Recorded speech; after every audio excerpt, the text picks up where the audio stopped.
Hi everyone, I did my presentation on Parkinson's disease.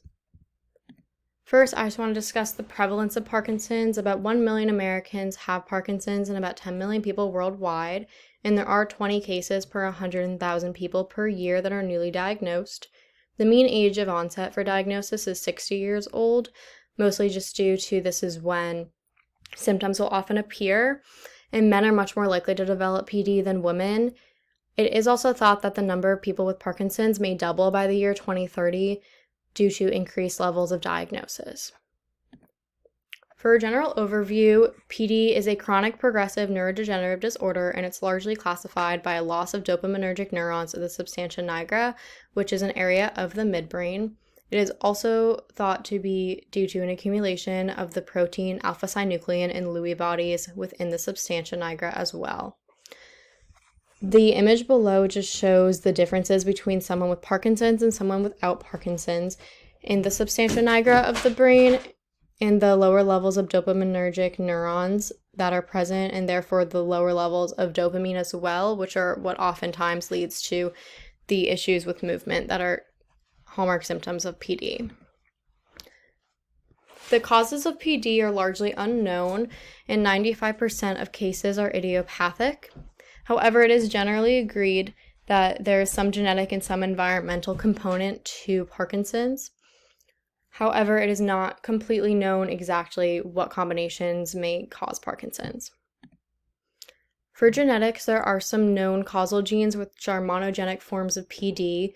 However, these are much rarer, as can be seen through the diagram, that if someone does have them, they have a higher likelihood of developing PD, but they are usually concentrated within families.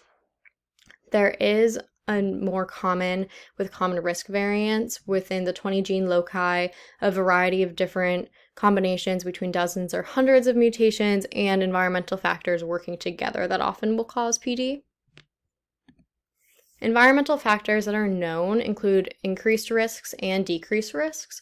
For increased risks, this often includes pesticides, polychlorinated biphenyls, which are found in electrical equipment, manganese, which is found much with iron, traumatic brain injury, repeated concussions, and vitamin D deficiency. There's a decreased risk, however, with caffeine consumption, NSAIDs, which are non-steroidal anti-inflammatory drugs, such as aspirin, and nicotine consumption as well. The symptoms for PD are largely classified into motor and non-motor symptoms, and the motor symptoms are what are used in order to diagnose a patient with PD. The motor symptoms will often begin on one side of the body and then become symmetrical after a few years. And the hallmark symptoms that are looked for include resting tremor, which often present first in upper limbs and will occur during rest and then continue to subside during voluntary movements. This is mostly found through resting pill rolling, where the thumb and the index finger touch and then make circular motions involuntarily. Bradykinesia is also a hallmark symptom of PD, and it's just the general slowness of movement. And then muscle rigidity is the last hallmark symptom, which often presents through trouble walking and shuffling gaits and the stillness of arms. There are a variety of other motor symptoms as well that will appear in Parkinson's patients, but not necessarily in every patient with PD. The first is just loss of dexterity or loss of coordination. Impaired walking, which often presents through gait fascination, where steps become smaller and faster and often lead to a fall. There are postural abnormalities with atypical flexion of the thoracic and lumbar regions of the spine, and then lateral scoliosis of the spine. Again, falls is a major symptom. Speech problems. In 50% of patients, they will have quiet speech or hurried speech, and then dystonia, which is just the uncontrollable muscular contractions. Non-motor symptoms are also attributed to Parkinson's disease. However, these usually will begin to appear 10 or more years before diagnosis, but it will not be known that they are caused by PD until the motor symptoms also appear. It is thought that these symptoms are mostly due to dopaminergic neurodegeneration or from side effects from levodopa medication, which I'll discuss later in the treatment section of Parkinson's. A major non-motor symptom that patients will deal with is sleep problems, and this either can occur through more than normal daytime sleepiness or through sleep disruption, which typically occurs through REM sleep behavior disorder or rapid eyeball movement sleep behavior disorder. Patients will also experience constipation, anosmia, which is the loss of smell, excessive sweating, fatigue, pain, and abnormal stereopsis, which is the difficulty to process depth. So for the diagnosis of PD, there is no one test that can be done to diagnose a patient as having Parkinson's disease.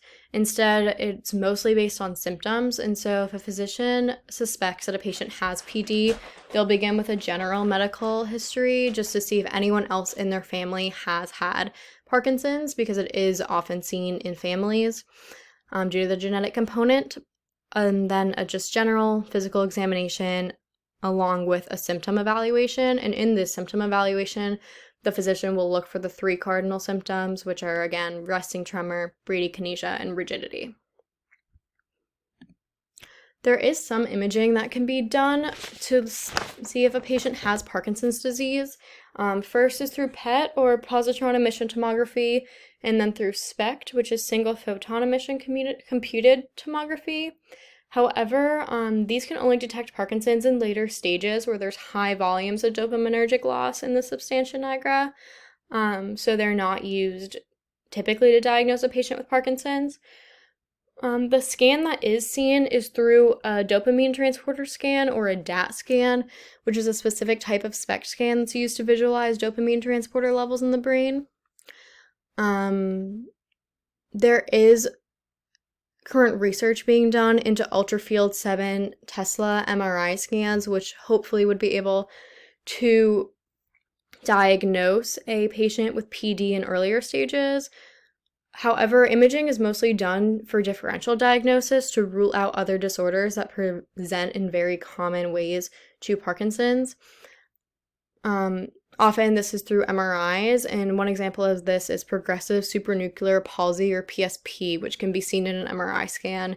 However, it does present with very similar symptoms to Parkinson's. So there are various treatments for Parkinson's disease. However, there are no cures, so the treatments are just targeted at helping to lower symptoms of Parkinson's, and they're usually aimed at increasing the levels of dopamine. So one major area of treatment is through levodopa, or L3,4-dihydroxyphenylalanine. And so levodopa is the precursor to dopamine, and so in order for levodopa to become dopamine, it will be decarboxylated. However, there's an interruption of this in someone with Parkinson's, and so oftentimes a patient with Parkinson's will take a medication that has together levodopa and carbidopa, which is a peripheral inhibitor of dopa decarboxylase. However, carbidopa is unable to penetrate the blood-brain barrier, and so it cannot get through to the central nervous system where it needs to act. So when a patient takes a medication that includes levodopa and carbidopa together, it allows the carbidopa allows for the levodopa to become decarboxylated in a peripheral site in the peripheral nervous system. And then due to the levodopa, this will then be able to transfer into the blood-brain barrier into the central nervous system where it can correctly act as a precursor to dopamine. And these are the most common types of medications that a patient with Parkinson's takes. There are also dopamine agonists and MAOB inhibitors, which act in a little bit different ways, but they are also set to increase dopamine. As you can see through the slide, the diagram just shows different medication treatments. And the last type of treatments is through surgery or through deep brain stimulation. And so deep brain stimulation is the most common type of surgery that's done, and the image shows the neurotransmitter and the electrode that goes into the subthalamic nucleus of a patient with Parkinson's, and it sends high-frequency stimulation to this area of the brain in the basal ganglia to try and treat tremor symptoms. And this usually, because of how invasive it is only used on patients who no longer respond to medications or who have drug-induced dyskinesias, which is uncontrolled involuntary movements. So again, there is no cure for Parkinson's. However, the treatment can be used to decrease the symptoms. And these are my 2 reference slides. So Thank you.